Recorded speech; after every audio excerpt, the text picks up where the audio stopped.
찬미예수님 주경야독입니다. 이번 시간에는 영적 투쟁에 관한 부분 발췌해서 함께 읽어보도록 할게요. 죽을 때까지 우리는 어떻게 보면 영적 전쟁 중에 있다고 말할 수 있습니다. 우리가 싸워야 할 대상은 세상이나 세상의 권력가가 아니라 악의 세력이라고 성경에도 그런 내용이 있잖아요. 한번 읽어보도록 할게요. 정작 내가 하고 싶은 것은 침묵이 아니라 영혼과 하느님과의 삶, 그리고 은총에 대한 영혼의 응답에 관한 것이다. 영혼이 깨끗하게 정화되고 주님과 친밀하게 지내기 시작하면 자신의 모든 힘을 다해서 하느님을 추구하기 시작하는데, 그러나 영혼은 자기 힘만으로는 할 수 없고 하느님 홀로 주관하신다, 이렇게 얘기하십니다. 그러면서 아직도 이 이승의 귀양살이의 삶을 살고 있고, 따라서 이 이승의 삶은 구름이 끼는 날도 있고 비가 오는 날도 있으리라는 것을 예상한다는 것입니다. 그래서 이제 영혼은 거짓 평화 안에 안주하려 하지 않고 싸울 준비를 한다. 이게 아마 어두운 밤을 지난 다음에 하는 얘기일 거예요. 그리고 영혼은 자신이 전사의 후손이라는 것을 안다. 너무 이 표현이 멋있습니다. 전사의 후손이라는 거예요. 그것도 매우 싸움을 잘하고 한 번도 지지 않는 전사의 후손 같은 어떤 느낌이 드는. 그리고 이제는 모든 것을 더 잘 알게 되었다. 자신이 왕가의 혈통이라는 것을 안다. 이렇게 얘기합니다.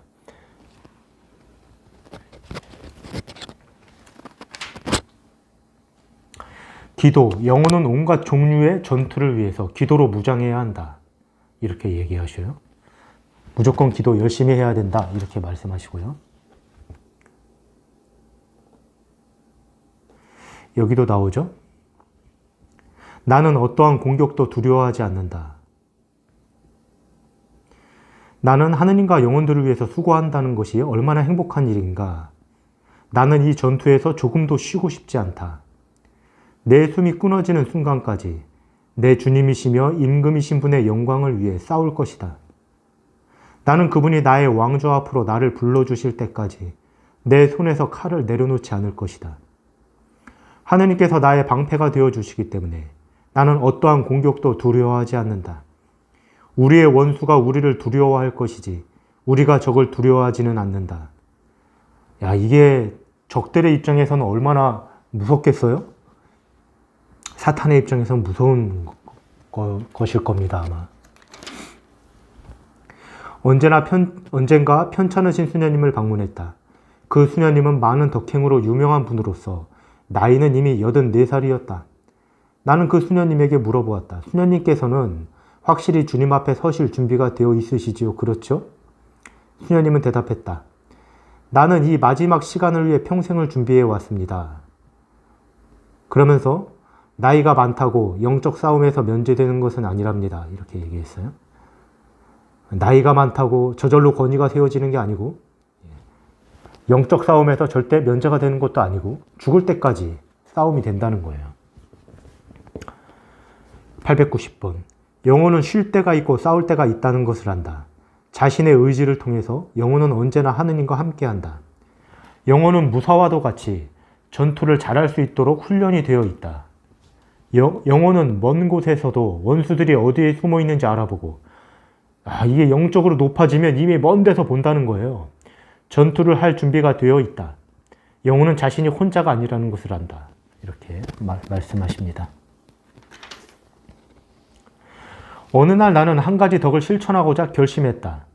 그런데 오히려 그날 다른 날보다 10배는 더 그 덕에 위배되는 잘못을 저지르고 말아서 저녁이 돼서 왜 이렇게 그 잘못을 저질렀는지 성찰했을 때 예수님께서 말씀하셨다는 거예요. 네가 너 자신에게 너무 많이 의존하고 나에게는 너무 적게 의존했기 때문이다. 우리가 덕행을 닦을 때 내 힘으로 하는 게 아니라는 것이죠. 의지해야 된다, 먼저.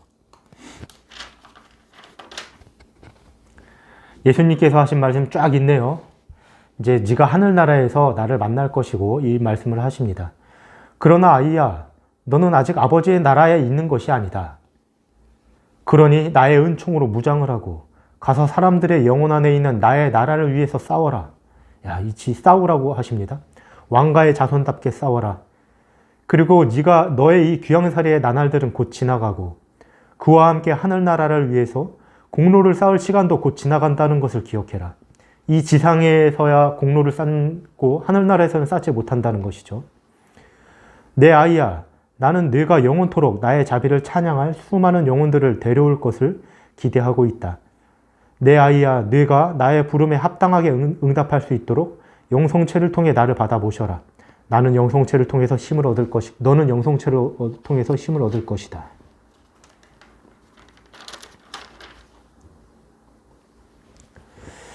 비록 신음소리가 내 마음속에서 새어나오긴 했지만 나는 침묵을 지키면서 있는 힘을 다해 하느님 안에 머물러 있었다.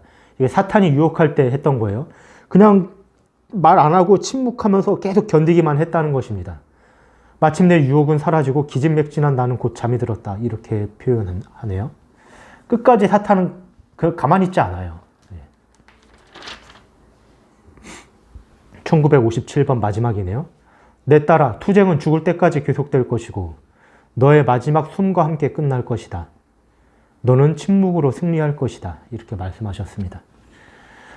우리가 죽을 때까지 싸워야 할 대상이 있다는 거, 그리고 기도와 인내와 침묵으로 무장을 해야 한다는 거, 그리고 우리 하느님이 늘 우리와 함께 계시다는 그 믿음 안에서 충분히 우리가 이길 수 있다는 거, 이 책을 통해서 알 수 있습니다.